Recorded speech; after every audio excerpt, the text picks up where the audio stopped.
claiming our identity by myself. Again, this time I'm going to give you an update on where I am in the journey to register as a physiotherapist in Rwanda. Before I do that, please subscribe if you're new to the channel, and please like, and please share if you know anybody that wants to transition professionally to Rwanda, and maybe even any other country on the continent. There's some tips that they may want to know, because here I'm going to refer to a previous video. Yesterday, no, it was not yesterday. It was on Tuesday, the 16th of May.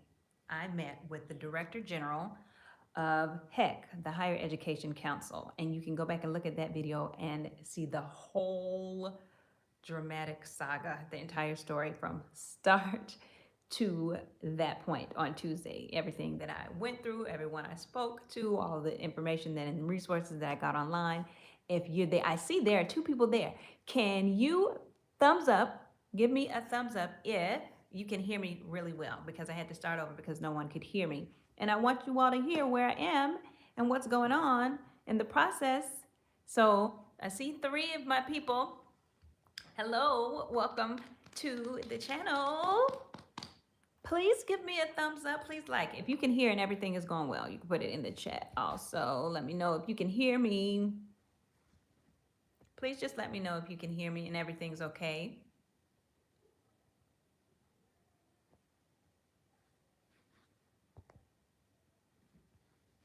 Yay, okay, I see a thumbs up. Good. Thank you for that. I appreciate it. I appreciate you. Okay, so my microphone is not muted and you can hear me, and I got 1 thumbs up. Okay, so I am going to put a description to the previous video that I recorded with the whole story. You know that I had to get the equivalency, if you watched that video, in order to register as a licensed physiotherapist in Rwanda. Despite the fact that I've practiced for many, many years, I graduated with my master's in 2001 and my doctorate in 2007, but of course I'm in another country, and there is the need to have foreign equivalents for your level of education to be on par with that of the country that I'm residing in. So that, of course, is Rwanda. And so hi Charlene. Thank you for the heart. Thank you. I feel loved. So if you watch that video, you know that I had to go to the office a couple times. And when I went, after this, I think on the 2nd or 3rd time, I determined that I needed to have a personal contact there. And I got a gentleman's number. We communicated on WhatsApp. Then the story continued to roll on with barriers, difficulties, challenges. I went to the office again after talking to them, and they're asking me to come down because the delay had been even, so much longer at that point.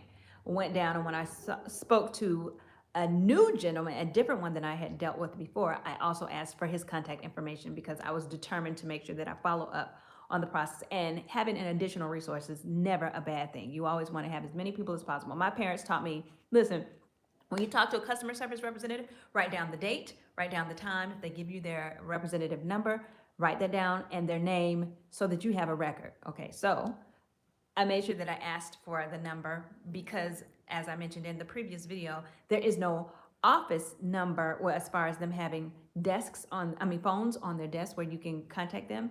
However, I did find out that one of the numbers that I had been given from the first gentleman whose number I requested, he sent me one time after I kept texting him and asking him, can you please kindly provide me an update on the status of my application and provide the application number?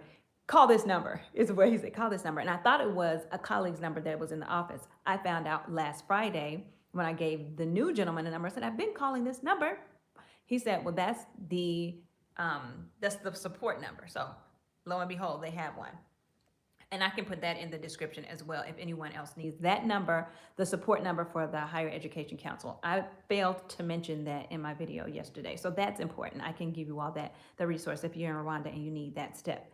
So the gentleman that I met on Friday when I went down to the office and the chief of unit wasn't there, which is the person that I needed to see apparently because they couldn't determine why I still yet had not received my equivalency certificate. I got his number and he told me that he was going to send the email to them since they were not in the office. Friday evening, late afternoon, I followed up on that. Have you heard back from them? Can you confirm that they received the email? He said, let's wait till Monday. I said, I won't do that. Can you please tell me if at least you heard from somebody and you know that they received the email? You all know how that story ended.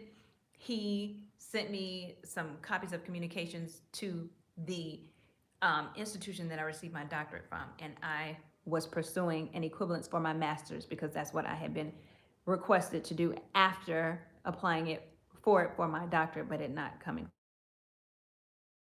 I got a text message and I recognized his image for his WhatsApp immediately. And it said, your equivalence has been approved. It will come. I said, let me make sure I'm reading that. Babe, I got a text message. It said your equivalence has been approved. It will come. So I texted him, it will come. Like, will I get it via email? And I waited.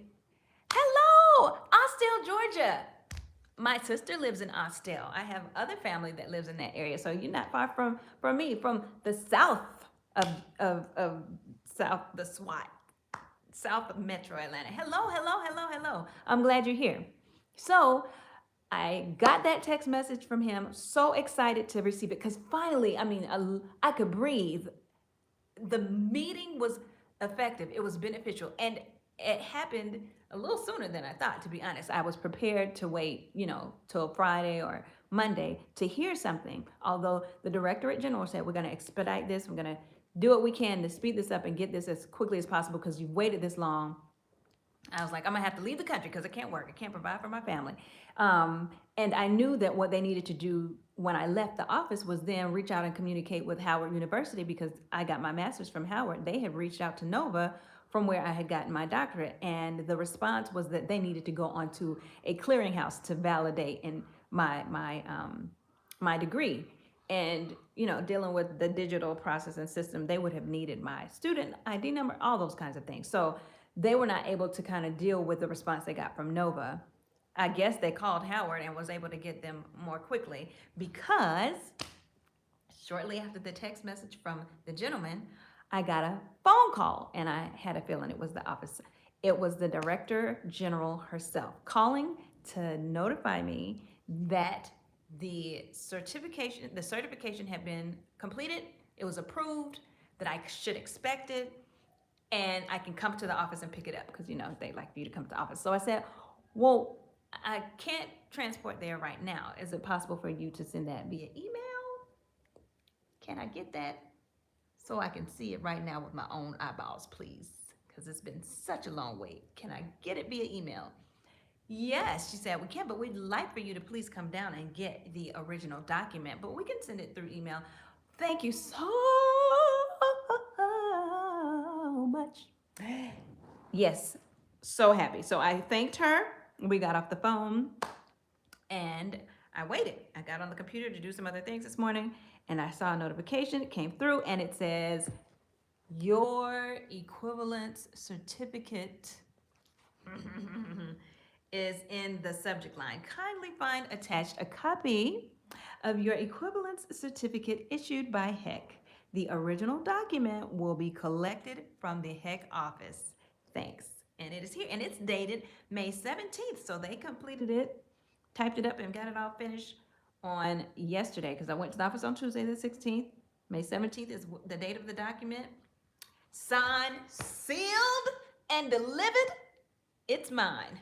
Finally, on this Thursday, I can say that my living has not been in vain. Hallelujah. And praise the name of Jesus. That I'm really seriously thankful that God has allowed me to see this to the end. And so I'm just gonna move on to the next step, which I did already, and I'm registered. So that $200 that I paid is not in vain, although it took a long time. So I do feel like I deserve I don't know what word I want to use. Maybe I'll think of it later.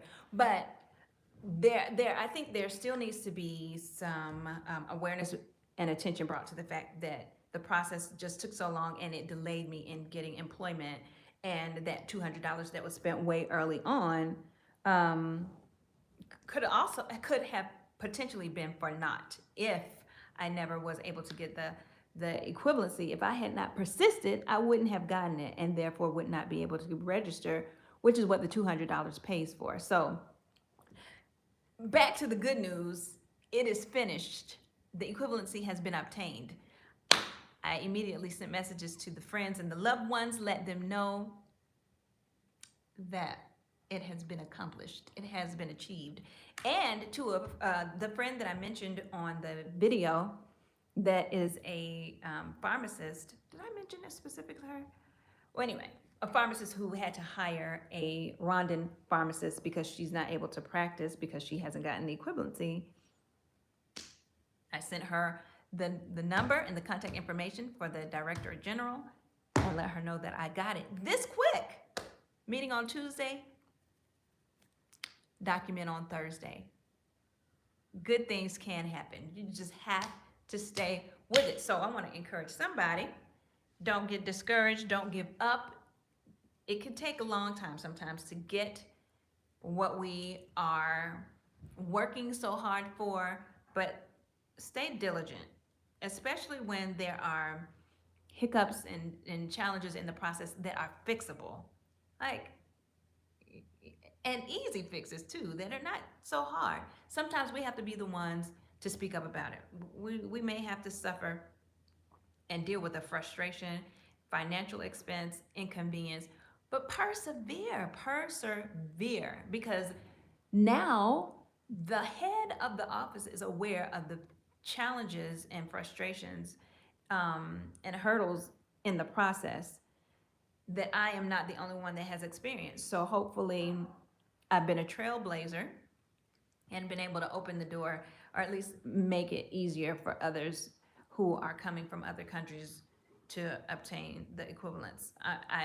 I do plan to find out what changes have been made, what differences are going to take place going forward, so that someone else doesn't have to deal with the same thing that I dealt with. It's just, but anyway, had to update you, fam, let you know that that's what happened. So please, if you are new, subscribe, like, please share, comment. You don't have to comment now, you can comment later. You know we like to engage. So your comments and your questions are very much welcomed. I appreciate your time.